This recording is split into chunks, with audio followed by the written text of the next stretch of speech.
ये मालूम है आपको कि ये स्वर्ग लोक में निवास करने वाली माँ गंगा आपकी जमीन पर कैसे उतरी और आपके इस भारत देश में कैसे आया। ये तो स्वर्ग की है। शिरा शारवा स्वर्गात पशुपति शिरस्ता क्षितिधर। इसके पीछे एक बहुत लंबी कथा है सज्जनों, और ये कथा रघुवंशियों के साथ, रघुवंशों के साथ जुड़ती है। रघुवंश में एक बाहुक नाम के राजा हुए। उनकी धर्मपत्नी का नाम था सुमति। क्या नाम? सुमति। एक दिन दूसरे राजाओं ने बाहुक पर आक्रमण किया, हरा दिया।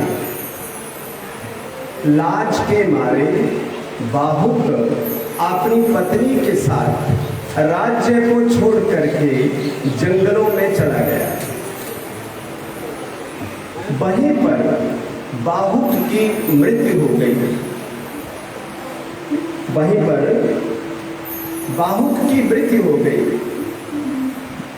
अब उनकी पत्नी बची, उसका नाम था सुमति। सुमति के गर्भ में एक शिशु पल रहा था। उसने सती होने की ठानी, तो उसी समय उनके गुरु, उस समय जो थे औरव नाम था उनका, वो गुरु पास आए और गुरु ने सुमति को समझाते कहा कि आपका पति तो चल बसा, लेकिन आप बच्चे की हत्या क्यों करना चाहती हो? तो आपके गर्भ में पल रहा है। जीव हत्या महान पाप है, आप इसको मत मारो। अपने गुरु की बात मान करके सुमति वापस चली गई, अपने घर गई। वहां उनकी और अनेक रानियां थी बाहुक की, वो तो मर चुके थे।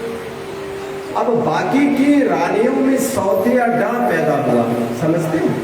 सौतेलापन। सौतेलापन क्योंकि ना जाने रघुवंश पर कौन सा श्राप था। रघुवंशियों के ऊपर की संतान होने में बड़ी कठिनाई झेलते थे रघुवंशी लोग, राम जी के वंश के लोग। तो बाकी रानियों ने सौतेलेपन की ईर्ष्या के कारण, क्योंकि उनके भी गर्भ नहीं था, बच्चा नहीं था, तो उन्होंने ये विचार किया कि अगर हमारा नहीं तो इसका क्यों हो जाए। ऐसा विचार करके उन्होंने खाने के बीच जहर मिला करके उस रानी को दे दिया। क्या नाम था उसका? सुमति। हरि बोल, हरि बोल, हरि बोल। हाथ उठाइए। हरि बोल, हरि बोल। आज तो खूब मचा है शोर। हरि बोल। हाँ, मच गया है। हरि बोल, हरि बोल, हरि बोल। आप ध्यान से कथा को सुने। जहर दे दिया, लेकिन होनी तो होके रहे, अनहोनी ना होए।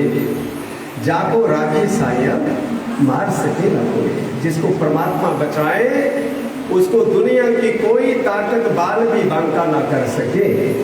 और जब बच्चे का जन्म हुआ तो जहर समेत ही वो बच्चा बाहर आया। जहर समेत वो बच्चा बाहर आया। अब गर कहते हैं जहर को।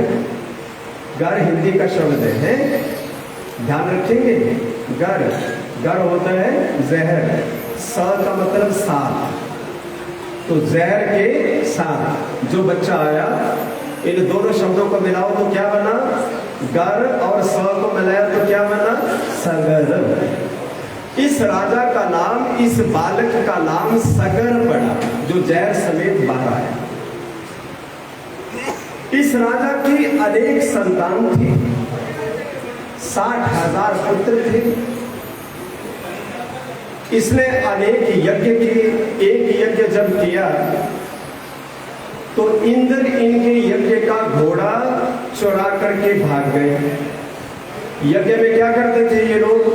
घोड़ा छोड़ते थे, और अगर कोई घोड़े को चुरा ले या बांध ले तो बांधने वाले को लड़ना पड़ता था। जिन्होंने घोड़ा छोड़ा है, युद्ध होता था।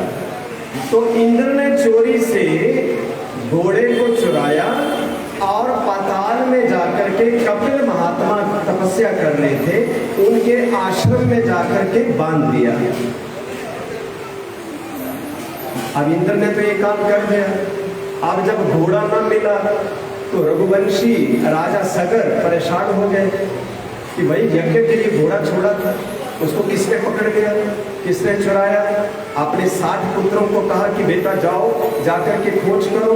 60 बेटे 60,000 पुत्र गए और चलते चलते कहते उन्होंने धरती को खोद डाला 60,000 पुत्रों ने, और खुदाई करते करते वो पाताल पहुंच गए और पाताल में जाकर के देखा तो एक जटाधारी महात्मा तपस्या में लीन है और एक पेड़ के साथ घोड़ा बंधा हुआ है।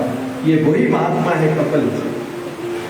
अब सगर के बेटे, अब वो जानते तो नहीं थी इस बात को, तो वो नहीं जानते थे कि घोड़ा यहाँ कैसे आया और ये महात्मा कौन है। जब तक किसी भी बात का ठीक ढंग से पता ना चले तब तक उस काम को नहीं करना चाहिए। जब तक पता न चले तब तक काम नहीं करना चाहिए। बिना विचारे जो करे सो पाछे पछताए, काम बिगाड़े आपना और जग में होत हंसाए। तो बिना विचार के काम नहीं करना चाहिए। एक चेले, एक गुरु को किसी ने, चेले ने किसी को गुरु बनाया। अब गुरु को पता था कि चेला बहुत चालाक है। अब चेले आजकल 4 गुना हुआ करते हैं कुछ चेलों को छोड़ करके। आजकल तो गुरु भी बेचारे घड़ियाल हो गए, तो फिर चेले भी वैसे ही हो जाते हैं। अब चेले और गुरु भी पूरा व्यापार चलाते हैं।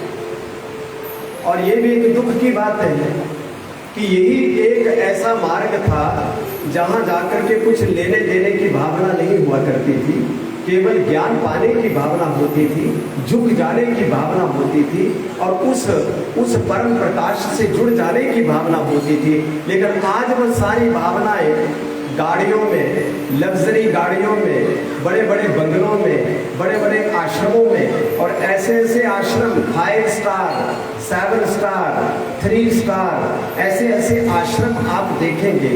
समझ नहीं आती कि पहले वाले जितने महात्मा हुए सब अपने सिर में स्वर डाल करके कहीं जंगलों के बीच बैठा करते थे, माला पकड़ करके भजन किया करते थे। आजकल के बाबाओं को पता नहीं क्या है, भगवान जानता है, लेकिन चलो फिर भी कुछ ना कुछ अच्छा ज्ञान देते हैं, अच्छा संदेश देते हैं। लेकिन यहाँ पर गुरु और शिष्य की जो मैं बात आपको बताने लगा हूँ वो ये थी कि चेले ने गुरु दीक्षा तो ले ली और फिर गुरु को बोले, क्या बोले कि गुरु जी कोई ज्ञान की बात सुनाइए। अच्छा, गुरु बोले ठीक है भाई, ज्ञान की बात सुनाते। बोले रामायण सुनाए। और गुरु जी ये भी कोई सुनाने वाली चीज है, इसको तो सभी लोग सुनाते रहते, इसको तो सभी लोग कहते रहते हैं, मंगल भवन अमंगल हारी, जगह जगह के बीच ये आवाज आती रहती है। कोई नई चीज सुनाओ ना, कोई नया ज्ञान दीजिए ना, कोई नई बात बताओ ना। तो गुरु बोले यार मैं तो था, पर तू तो मेरे से भी 10 गुना आगे गया। अच्छा तो फिर क्या सुनाए? अच्छा चलो गीता सुनाए।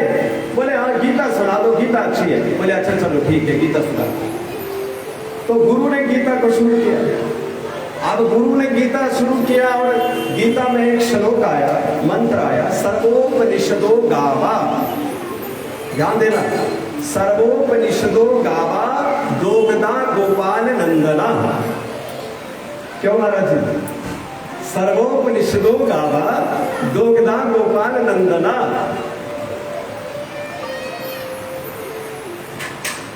तो गुरुजी सुनाते रहे सर्वोपनिषदो गावा और चेला बड़ा खुश, वाह क्या बात है गुरुजी, आज तो मजेदार आप मंत्र बोल रहे हो, बड़ा प्यारा श्लोक है, सुन करके बड़ा आनंद आ रहा है, वाह बड़ा अच्छा है बेटा, कुछ पता लगा?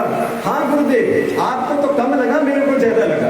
यानी कि गुरु को कहने लगा आपको कम लगा, मेरे को ज्यादा लगा, क्योंकि मैंने सुना है ना, तो अभी मेरे को आपसे 2.5 गुना ज्यादा पता लग गया है। अच्छा बेटा चलो कोई बात नहीं, अगर आपको लग गया है तो इससे बड़ी खुशी क्या है। गुरु तो यही चाहता है कि शिष्य फलता फूलता रहे, आगे बढ़ता रहे, तरक्की करता रहे, उन्नति करता रहे और धर्म की यात्रा भी खूब खूब करता रहे। तो चेला बोला गुरु जी बाकी तो सब ठीक है, आपने बड़ी अच्छी कथा की, आपने बड़ा अच्छा मंत्र बोला, पर एक बात मेरी समझ नहीं आई। बोले वो क्या, बताओ। गुरु जी वो मंदिर के बीच आपने बोला था ना, वो सर्वोपनिषदो गावा दो गधा गोपाल नंदन, सर्वोपनिषदो गावा दो गधा गोपाल नंदन। ये दो गधा, ये जो दो गधा है ये कौन है? मंत्र के पीछे आ रहा है सर्वोपनिषदो गावा दो गधा गोपाल नंदना। तो गुरुजी बाकी तो मंत्र बढ़िया है, बड़ा रस आया, लेकिन ये दो गधा जो है, ये दो गधा कौन थे? अब गुरु ने सिर पे हाथ मारा और बोला मैं क्या बताऊं कि दो गधा कौन थे। गुरुजी बताया नहीं आपने दो गधा कौन थे। तो गुरुजी ने सिर पे हाथ रख के कहा कि दो गधा, एक मैं था और एक तू था और तीसरा फिर नहीं, क्योंकि मैं तुझे समझा नहीं सका और तू मेरी बात को समझ नहीं सका। सो इस प्रकार के लोग आजकल पाए जाते हैं अक्सर। देखो धर्म में निष्ठा होना बहुत जरूरी है। अब सगर ने जब 60,000 पुत्र उस संत के करीब शोर मचाने लगे, ध्यान दें कौन है वो संत? कपिल महात्मा। जब शोर मचाने लगे तो संत की आंख खुली। महात्मा कपिल की दृष्टि मात्र से ही सगर का 60,000 पुत्र वहीं पर मिट्टी का ढेर हो गया, वहीं पर भस्म हो गया। ये संतों की दृष्टि का चमत्कार था उस समय, क्योंकि उस समय साधना की पराकाष्ठा थी। साधना हिमालय के शिखरों की भांति ऊंचाई पर थी और संत इतनी साधना किया करते थे कि दृष्टि मात्र से ही क्या बना डाले कुछ कहा नहीं जा सकता। उनकी दृष्टि में इतना तेज हुआ करता था। आजकल तो है ही कुछ नहीं।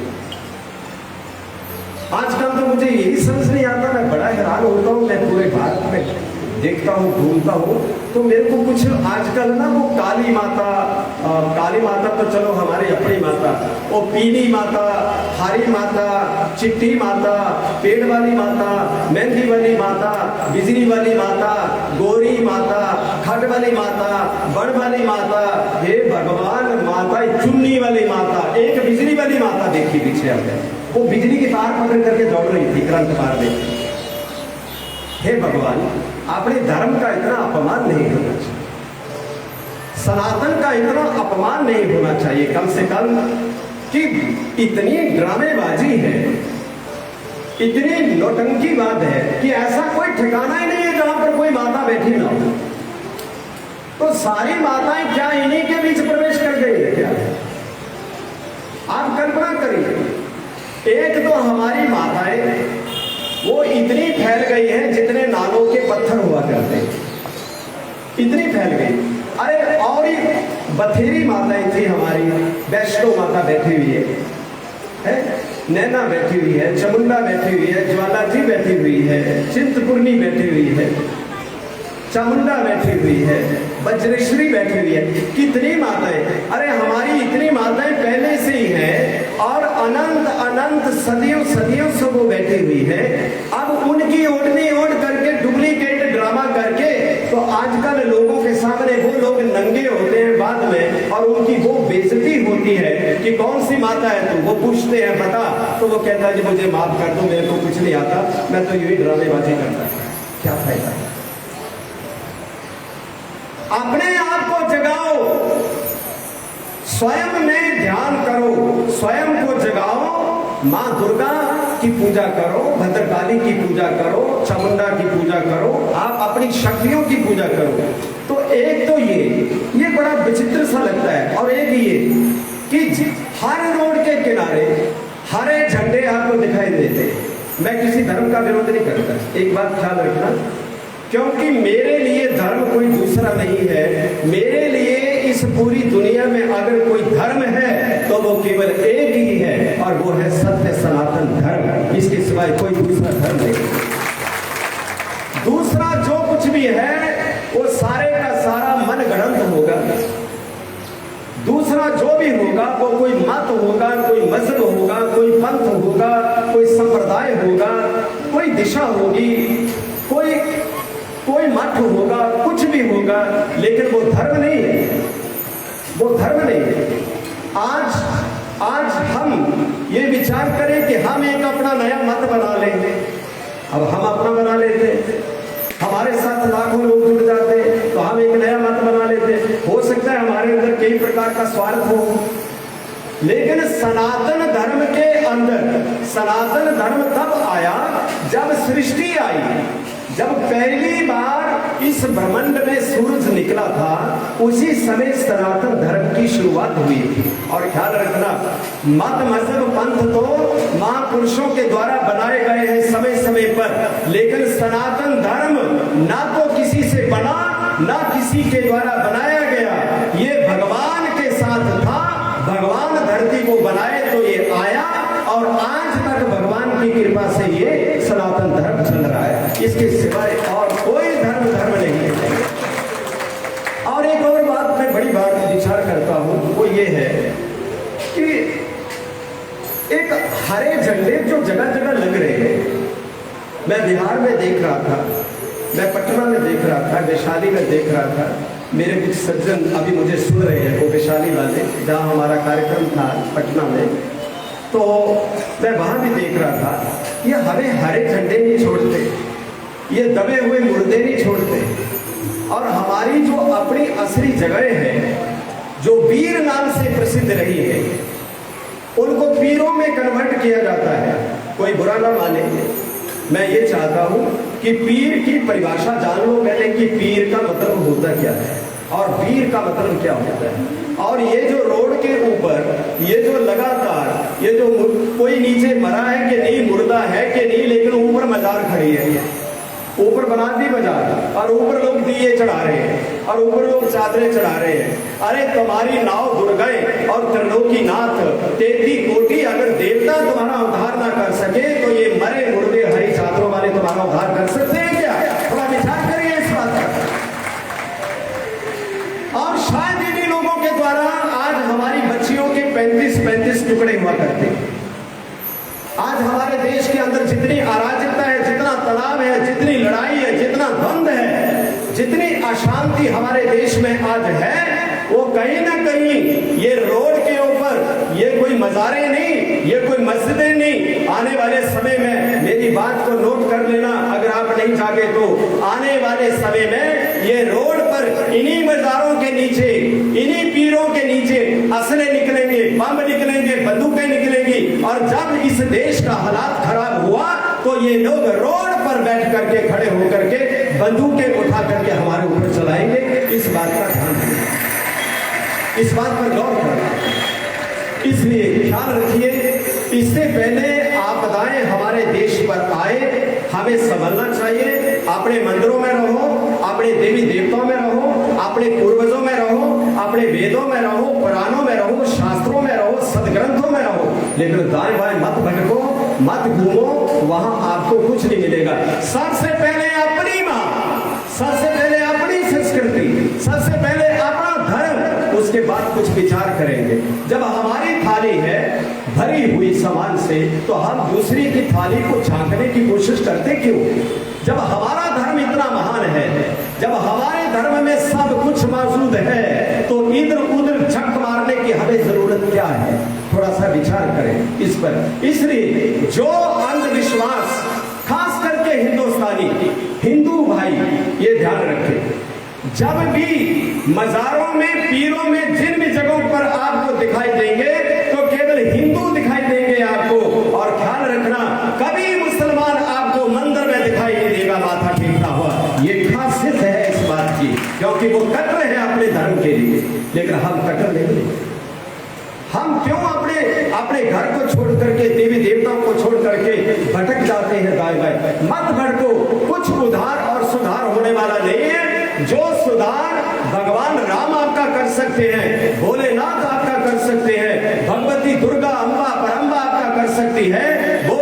मज़ारें आपका कभी कुछ नहीं कर सकती, इस बात का ध्यान रखें। हालांकि मुझे किसी के लिए कोई कुछ बोलना नहीं है, लेकिन जब मेरे धर्म पर, जब मेरे देश पर, जब मेरे देश की रक्षा पर बात आती है तो मुझे कुछ बोलना पड़ना है, मुझे जरूर बोलना पड़ता है, और ये बोलना जरूरी भी हो जाता है।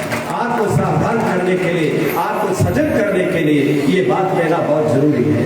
तो इस प्रकार महाराज, इसके बाद 60,000 पुत्र समाप्त हुआ, और अंशुमान को फिर सगर ने भेजा।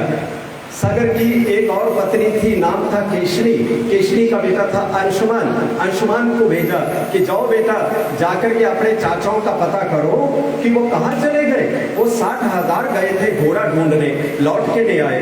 अंशुमान गया और जाते जाते वो कपिल महात्मा के आश्रम में पहुंचा, और वहां जाकर के उसने क्या देखा, उसने बड़ा विचित्र नजारा देखा कि उनके सारे के सारे चाचा मिट्टी के ढेर बने हैं, और पास ही एक महात्मा बैठे हैं।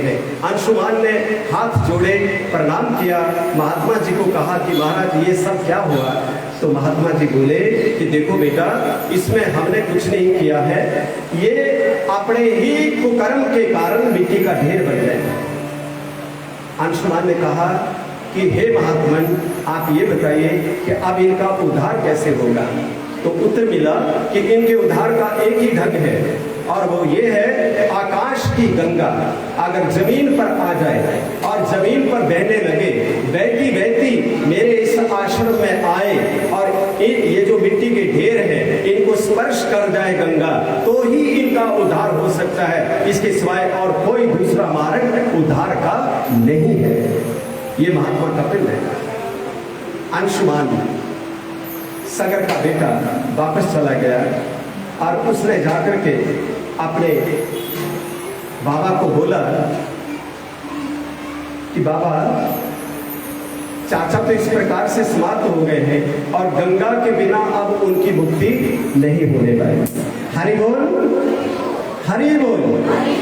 अब उनकी मुक्ति होने वाली नहीं है, तो गंगा आनी चाहिए। तो गंगा कहाँ है? गंगा स्वर्ग में है। गंगा कहाँ है? गंगा स्वर्ग में है।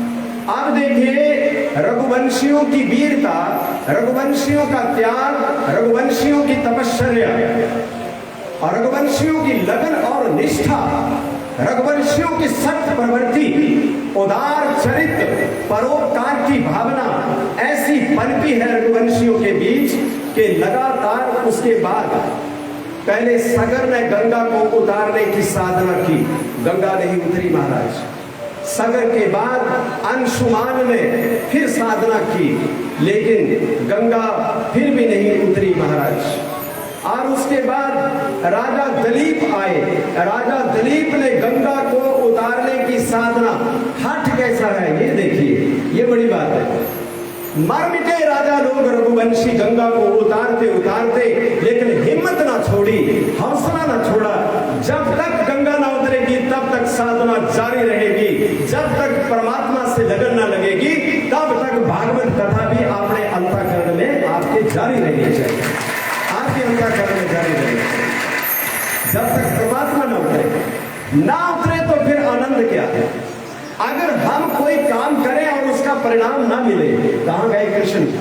कृष्ण बेटा चला गया।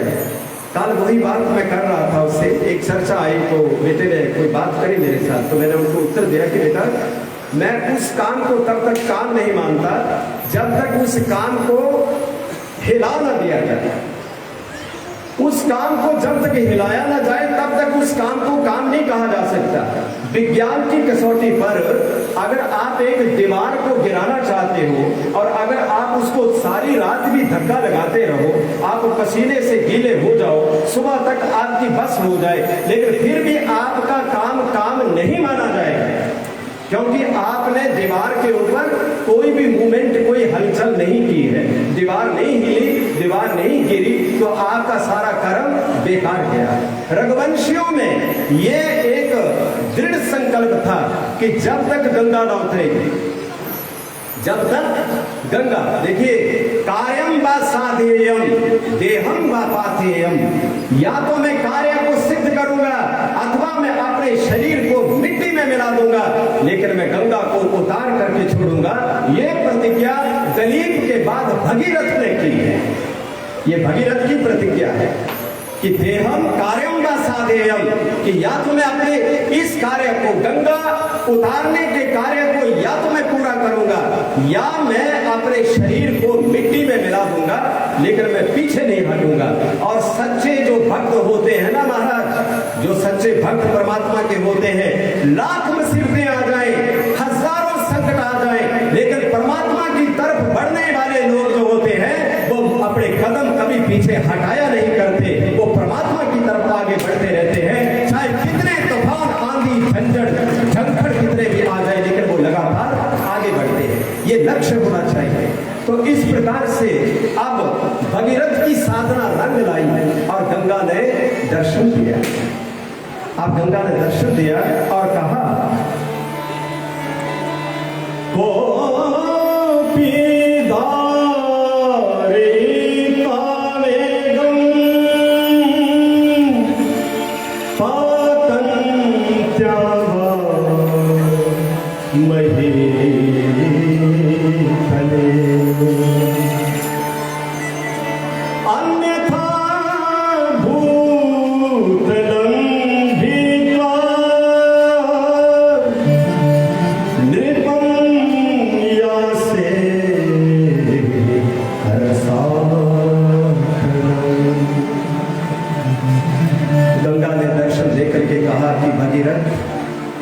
मैं तुम्हारी साधना से प्रसन्न हूं। भगीरथ ने कहा कि मां, अगर प्रसन्न हो, गंगा बोली प्रसन्न हो, मांगो क्या चाहते हो।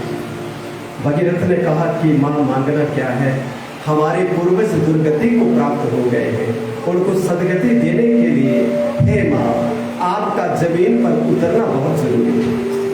उस समय गंगा ने उत्तर दिया कि हे भगीरथ, मैं उतर तो जाऊं, क्योंकि जो वरदान आप मांग रहे हो मैं आपको जरूर दूं, लेकिन मेरी एक बात ध्यान से सुनो। कोपी धारित्वा देगा, मेरे वेग को धारण कौन करेगा, मेरे बहाव को, मेरे तेज को धारण कौन करेगा। और ये ध्यान रखे कि अगर मैं ऊपर से नीचे आई और अगर मेरे तेज को किसी ने धारण नहीं किया तो मैं धरती फोड़ करके पाताल में चली जाऊंगी। और धरती पर कोई ऐसा नहीं है जो मेरे वेग को धारण करे, केवल एक है, केवल एक ही है। और वो कौन, किनका नाम लिया, महादेव जी का नाम लिया। केवल भगवान शंभु ही मेरे वेग को धारण कर सकते हैं। हे भगीरथ, आप उनकी साधना करो, अगर वो मान जाए तो मैं नीचे आ सकती हूं, अन्यथा असंभव, मैं नीचे नहीं आ सकती। भगीरथ ने महादेव की साधना की और भस्म भूषितांगधारी शिव शंकरा, भस्म भूषितांगधारी शिव शंकरा, भस्म भूषितांगधारी शिव शंकरा, भस्म भूषितांगधारी शिव शंकरा, हाल में त्रिशूलधारी शिव शंकरा, हाल में त्रिशूलधारी शिव शंकरा, भस्म भूषितांगधारी शिव शंकरा, भस्म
महादेव जी प्रकट हुए और कहा कि कहो भगीरथ क्या चाहिए, वरदान मांगो। भगीरथ ने कहा महाराज गंगा आ रही है आकाश से, क्या आप उसको संभाल लेंगे? महादेव ने कहा ये कौन सी बड़ी बात है, हम अपनी जटाजूट को इकट्ठा कर लेते हैं, गंगा को बोलो कि आओ और मेरी जटाओं के बीच आके गिरो। देखिए कहां तो धरती, गंगा ये कह रही है कि धरती पर मुझे कोई संभालने वाला नहीं है, और कहां महादेव ये कह रहे हैं कि गंगा को कहो मेरे जूड़े के अंदर आ जाकर, मैं जटाओं को बांधता हूं और उनको कहो कि वो मेरे बीच में आ जाए। और वैसा ही हुआ। गंगा स्वर्गात पशुपति शिरस्ता क्षति धरन, स्वर्ग से उतरी और स्वर्ग से उतर करके महादेव की जटाओं के बीच जाकर के घिर गई। वर्षों तक महादेव की जटाओं के बीच गंगा घूमती रही, निकल ना पाए। अंततः गंगा ने प्रार्थना की कि महादेव अब तो मुझे मुक्त कर दो। जब महादेव को ये कहा तो महादेव ने अपनी जटाओं को खोल दिया और गंगा जमीन पर उतराई, गंगोत्री से बहती हुई। आगे आगे भगीरथ का रथ चला, शंख बजाता हुआ भगीरथ आगे जा रहे हैं, पीछे पीछे गंगा लहराती हुई, इटखलाती हुई, किल्लोल करती हुई, अनेक प्रकार के पथरीले रास्तों से टकराती हुई अब वो उस दिशा की तरफ जा रही है जहां पर सगर का 60,000 पुत्र मिट्टी बनकर के पड़ा हुआ है। अब सगर के उन पुत्रों को तारने के लिए गंगा लगातार आगे बढ़ी और जाकर के रामेश्वरम के गंगा सागर के पास जाकर के जहाँ कपिल महात्मा का आश्रम था, वहीं पर सगर का 60,000 पुत्र जो भस्म होकर के पड़ा था, जैसे ही गंगा का स्पर्श उन मिट्टी के ढेरों पर हुआ, 60 के 60,000 पुत्र सदगति को प्राप्त हो गए। बोले गंगा मैया की। इस प्रकार गंगा का अवतार हुआ है इस धरा पर। हमें ये बातें कभी भूलने नहीं चाहिए कि जिन लोगों ने हमारे लिए इतना कुछ किया है, या आज जिस गंगा को हम देख पाते हैं, नहा पाते हैं, जिसका जल लेकर के हम लोग अपने आप को धन्य करते हैं, उस गंगा की महिमा और उसके पीछे के इतिहास को जानना बड़ा जरूरी होता है। एक बार पुनः गंगा का जय घोष, गंगा मैया की। थोड़ा करिए।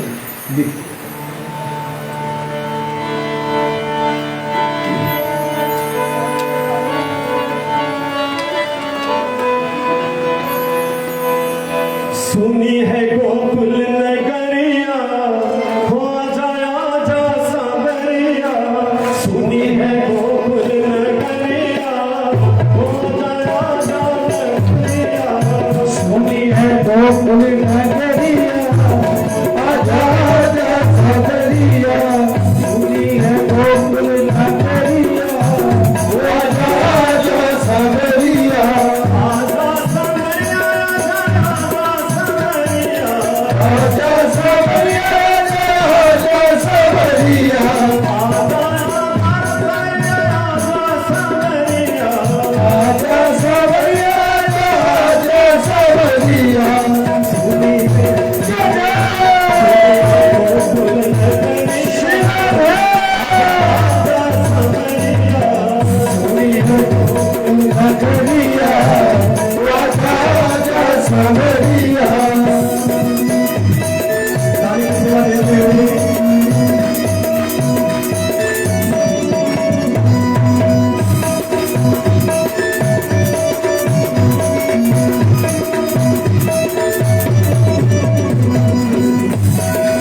के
विषय में जन जन के मन में श्रद्धा है, भावना है।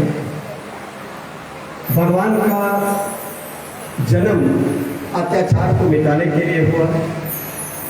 अगर गणित के हिसाब से इस धरती के विधान पर जाए तो भगवान राम भगवान कृष्ण के बड़े भाई है ना, कि हमारा अगर विधान देखें यानी त्रेता का और द्वापर का, तो भगवान राम बड़े भाई हैं और आने वाले जो हैं छोटे भाई हैं, पर वो गणित हमारा है, वो गणित हम धरती में रहने वाले लोगों का है, उनका नहीं है। वो तो समान है, उनमें कोई फासला और फर्क नहीं है। तो भगवान राम कब आए?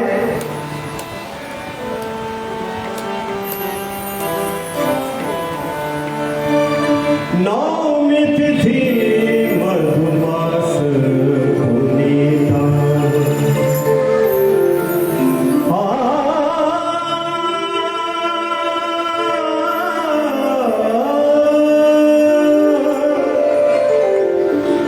नौमी तिथि मधुमास पुनीता, सकल पाछ आदि जत हरि प्रीता, मध्य दिवस अति शीत न धामा, मध्य दिवस अति शीत न धामा, पावन काल लोक विश्राम, शीतल मंद सुरदि बहावहु, हर्षित सुर संकर मन चाहु, आस्तुति करहि नाग मुनि देवा, बहु विधि लावहि निज निज सेवा। नौमी तिथि थी और मधुमास, मधुमास किसको कहते हैं? जिनको मालूम है वो हाथ खड़ा करेंगे। मधुमास किसको कहते हैं? कौन सा देसी महीनों में मधुमास? मधुमास एक भगवान। बताओ तुम्हारा क्या बनेगा? आपको ना सारा दिन ना वो नरेगा में लगाना चाहिए, और जब नरेगा छूटे तो फिर माला पकड़ानी चाहिए और रमैन देनी चाहिए कि नरेगा बना के रमैन बने। एक हिंदू ही ऐसी बिरादरी, एक हिंदू ही ऐसी कम्युनिटी है जिसको अपने धर्म के बारे में थोड़ा भी भान ज्ञान नहीं होता। बिल्कुल सिखों को अपने ग्रंथ साहब का पूरा ज्ञान है, दूसरे समाज के लोगों को भी अपना अपना ज्ञान है, मैं क्या चर्चा करूं, लेकिन हिंदुओं को बिल्कुल बहुत कमजोर है, बहुत ही कमजोर है। अच्छा एक बात बताइए, चलो पूछ लेता हूँ, थोड़ी सी बात एक और पूछूं। ये अग्नि जो है ये स्त्री है कि पुरुष है? लाखों वर्षों से वेदों में आपको अग्नि की स्तुति बताई जाती है, अग्नि देवता। ये स्त्री है कि पुरुष है? बताइए, है नहीं ना पता? अच्छा चलो कोई बात। हमारी अभी कुछ किताबों का स्टॉल लगेगा यहाँ पे, शायद लग चुका है या पता नहीं, लगा दिया है, लग चुका है। इसमें एक ज्ञान यात्रा करके पुस्तक है, आप इसको थोड़ा पढ़ें ताकि आपको खबर आए, थोड़ी बहुत तो पता होना चाहिए, अपने धर्म के बारे में आप जानकारी होनी चाहिए। चैत्र मास को मधुमास कहा जाता है, चैत्र मास को मधुमास कहा जाता है। और चैत्र मास में नौमी तिथि को भगवान राम अवध धाम में प्रकट हो गए। बोलिए राजा रामचंद्र महाराज की। मध्य दिवस और शीत न घामा, ना सर्दी थी ना गर्मी थी, चैत्र महीने में मध्यम और दिन के 12 बजे भगवान श्री राम का जन्म होता है। राम में भी 3 ही अक्षर है, र आ म। ओम में भी ही है, ठीक है। आ उ म ये तीन ही है, ठीक है। गुण भी तीन ही है, सात्विक, राजसिक, तामसिक। देवता भी तीन हमारे, ब्रह्मा, विष्णु, महेश, है ना, तीन दिन। तो ये 12 बजे क्यों आए? सूरज ने तो डेरा ही लगा लिया था। सूरज तो 6 महीने हिला ही नहीं अपने रथ से। जब भगवान प्रकट हुए तो सूरज तो देख देख करके थके ही ना, उसने तो अपना रथ रोक लिया अयोध्या के ऊपर और डेरा लगा लिया। और चंद्रमा तो नाराज हो गया। चंद्रमा बोले कि रात हो गई तो मैं भी दर्शन करूं, लेकिन सूरज हिले तो बात बने ना। तो सूरज तो 6 महीने नहीं हिला। चंद्रमा परेशान हो गया, रो पड़ा, रोते रोते भगवान के पास गया और भगवान को जाके बोला चंद्रमा कि हे प्रभु एक कृपा करो। बोले कहो। ये जो सूरज है ना महाराज, ये 6 महीने से अयोध्या में डेरा लगा के बैठा है वो क्यों है? महाराज जी आपका अवतार हो गया है। हाँ वो तो ठीक है। तो महाराज जी मैं भी तो हूं ना, वो दिन का मालिक है तो मैं रात का मालिक हूं ना, तो मेरे को भी तो दर्शन करने हैं कि नहीं करने?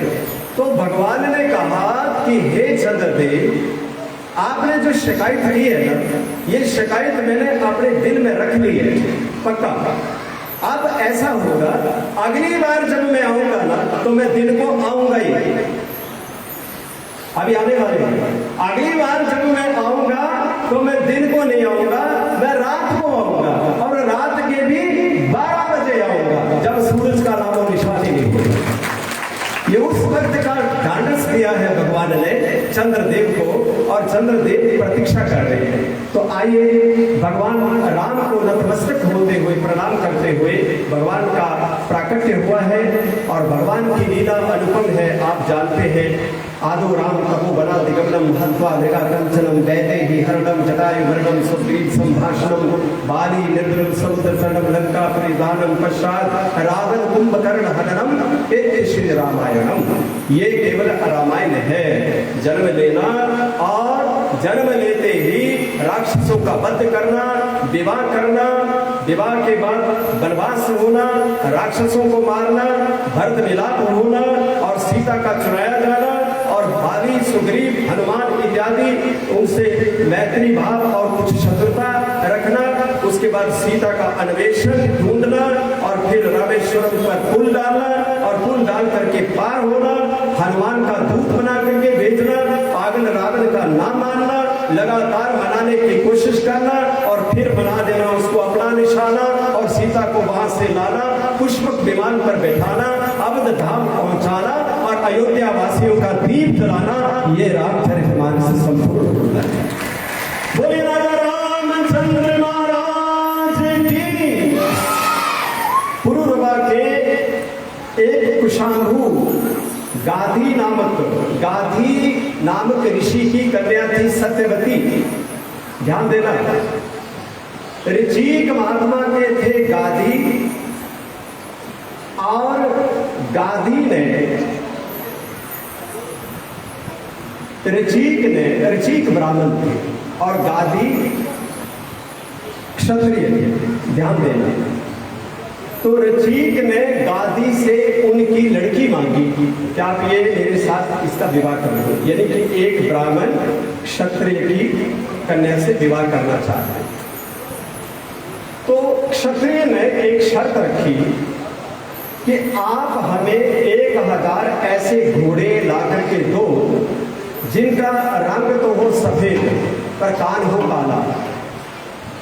100 घोड़ा, 1000 घोड़ा ऐसा ला दो जिनका रंग सफेद हो पर एक कान काला होना चाहिए। अब ये शर्त रख दी है। तो ऋषिक जो ब्राह्मण है वो वरुण के पास गए, घोड़े मांगे, 1000 घोड़ा उनकी छटनी की जिनके रंग सफेद थे लेकिन कान एक काला था। ऐसा 1000 घोड़ा लेकर के ऋषिक गादी के पास आए, घोड़े दिए और उनकी कन्या से उन्होंने विवाह कर लिया। जब विवाह कर लिया, सत्यवती नाम था उनका, उस लड़की का, और जब विवाह किया एक समय अपनी बेटी से मिलने आई मां सत्यवती। ऋचिक यानी कि उनके जवाई है, तो लड़की है सत्यवती ना। तो एक दिन मां चली गई बेटी से मिलने के लिए, और उन्होंने कहा कि कोई हमें कोई प्रसाद बना दे ऋचिक महात्मा जी, ताकि कोई पुत्र हो जाए। ध्यान देना कि कोई पुत्र हो जाए। अब ऋचिक ने प्रसाद बनाया। अब वो ब्राह्मण थे, तेजस्वी थे, तपस्वी थे, उन्होंने प्रसाद बनाया। 2 प्रकार का प्रसाद बनाया। वो खुद तो ब्राह्मण थे, तो वो ब्राह्मण वाला प्रसाद बनाया, और क्योंकि उनकी जो सास थी वो राजपूत थी, तो उन्होंने क्षत्रिय का प्रसाद बनाया। अब 2 प्रकार के प्रसाद रख करके वो चले गए और अपनी पत्नी को बोल गए कि मैंने दोनों प्रसाद रख लिए हैं, आप लोग दोनों खा लेंगे। वो बाहर चले गए, और पीछे से माँ ने सोचा, ध्यान देना, माँ ने सोचा कि जवाई ने अपनी घरवाली के लिए तो कुछ स्पेशल बनाया होगा, और मेरे लिए थोड़ा हल्का फुल्का बनाया होगा। तो जो था बेटी वाला उसको खा गई माँ, जो बेटी वाला प्रसाद था उसको माँ खा गई। ध्यान दें, यानी कि प्रसाद उल्टा पलटा हो गया। जो ब्राह्मणी को खाना था वो क्षत्रियाणी ने खा लिया, वो जो क्षत्रियाणी ने खाना था वो ब्राह्मणी ने खा लिया। तो इस प्रकार से उल्टा हो गया, लड़की ने खा लिया क्षत्रियों वाला। अब समय आने पर जब ऋचिक को इस बात का पता लगा तो उन्होंने कहा, अब तेरे घर एक बड़ा शक्तिशाली बेटा पैदा होगा, इतना शक्तिशाली होगा कि उसका कोई मुकाबला नहीं होगा, कोई उसका मुकाबला नहीं हो पाएगा। लेकिन वो खून बहुत करेगा, वो रक्त बहुत फैलाएगा, रक्तपात बहुत करेगा। नहीं, मुझे ऐसा बेटा नहीं चाहिए। सत्यवती बोली, मुझे ऐसा बेटा नहीं चाहिए। बोले अच्छा ठीक है, तेरे को जो तेरा बेटा मिलेगा, तेरे बेटे का बेटा वैसा होगा, तेरे बेटे का बेटा वैसा होगा, पर एक वैसा जरूर होगा। तो देखिए, ध्यान रखिए, कथा को सुनिए ध्यान से। ऋचिक ने जो चरु दिया, जो खाया उनकी पत्नी ने, उनके घर आए जमदग्नि ऋषि। कौन आए? जमदग्नि। और दूसरी तरफ वो जो खाया था वहां आए विश्वामित्र।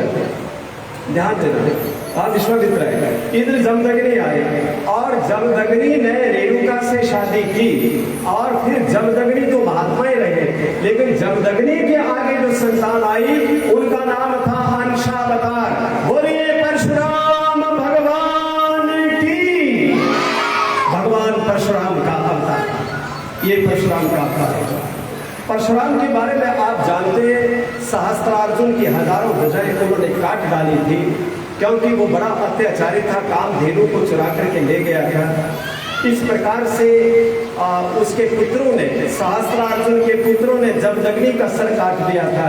तो परशुराम का क्रोध 7वें आसमान पर चला गया, और फिर उन्होंने कुल्हाड़ा उठाया, सहस्त्रार्जुन की भुजाओं को तो काटा ही, उसको तो धराशायी किया, उसके सब पुत्रों को भी मार दिया, और 21 बार उसने आतंक मचाने वाले जितने भी राजा थे उनका संहार कर डाला, यानी 21 बार। और पूरी धरती का शासन, साम्राज्य, मालिकाना हक परशुराम ने अपने पास रख लिया है। तो परशुराम युगों तक इस धरती के एक छत्र सम्राट बने रहे। ये अलग बात है कि बाद में ब्रह्मा के पुत्र मरीचि, और मरीचि से कश्यप, कश्यप थे क्षत्रिय, तो कश्यप ने फिर भूमि मांगी परशुराम जी से। कश्यप ने परशुराम जी से भूमि मांगी, तो परशुराम जी ने सारी की सारी भूमि क्षत्रिय योद्धाओं को दोबारा लौटा दी, यानी कश्यप को वो धरती वापस कर दी। परशुराम को हत्याओं का इतना प्रायश्चित करना पड़ा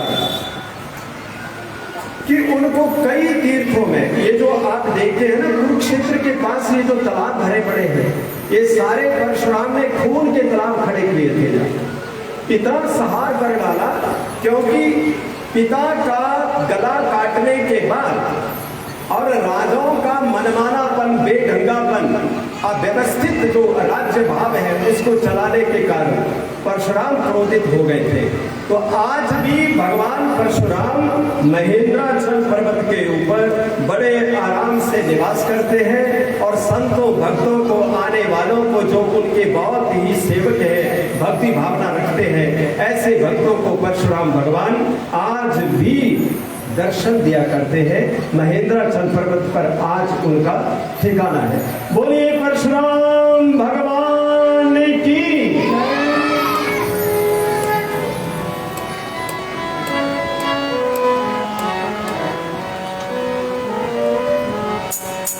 हो मेरे जोगिया,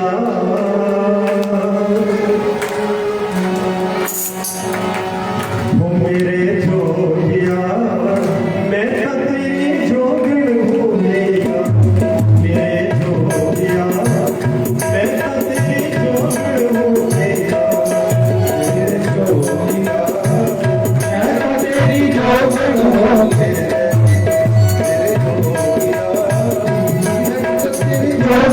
हो गया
भर ले एक बारी तबेली गाँव भर ले पर सूता मेरी कदर न जाती रुसवा हो गया मेरे जोगिया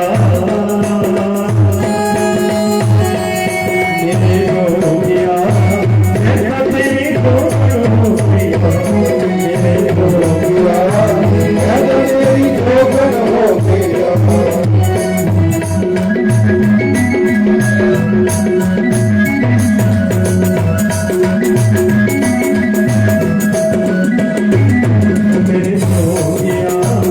मैं तेरी ठोकर हो गया मेरे जोगिया मैं तेरी ठोकर हो गया मेरे जोगिया मैं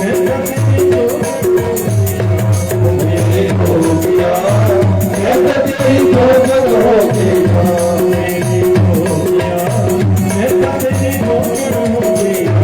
मेरे हो गया मैं तेरी ठोकर हो गया मेरे हो गया मैं तेरी ठोकर हो गया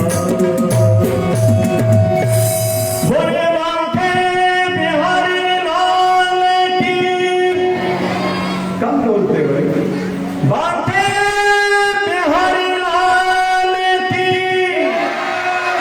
ये बात हुई ना भाई, हम तो 4 दिन से लगातार बोल रहे हैं, तो आपको तो हमसे कमजोर नहीं होना चाहिए कम से कम। आइए हम आज उस बिंदु पर चलते हैं जिस लक्ष्य को लेने के लिए बेसब्री से हमारे दिल में इंतजार है, और वो है हमारे कान्हा। सब लोगों में लड्डू फूट रहे हैं कि वो मौका कब आएगा, वो घड़ी कब आएगी, वो पल कब आएगा। अरे धीरे धीरे रे मना, धीरे सब कुछ होए। जो धीरे धीरे होता है, इंतजार कभी कभी बड़ा मीठा होता है, और अगर इंतजार ही ना रहे तो वो सब सामान फूट गया सब।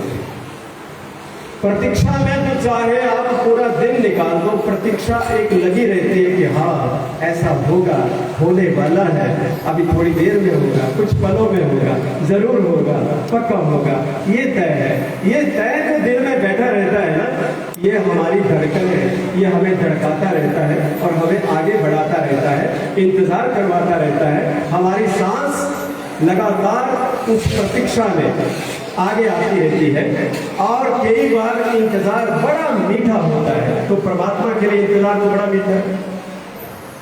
हम जब यात्रा करने लगे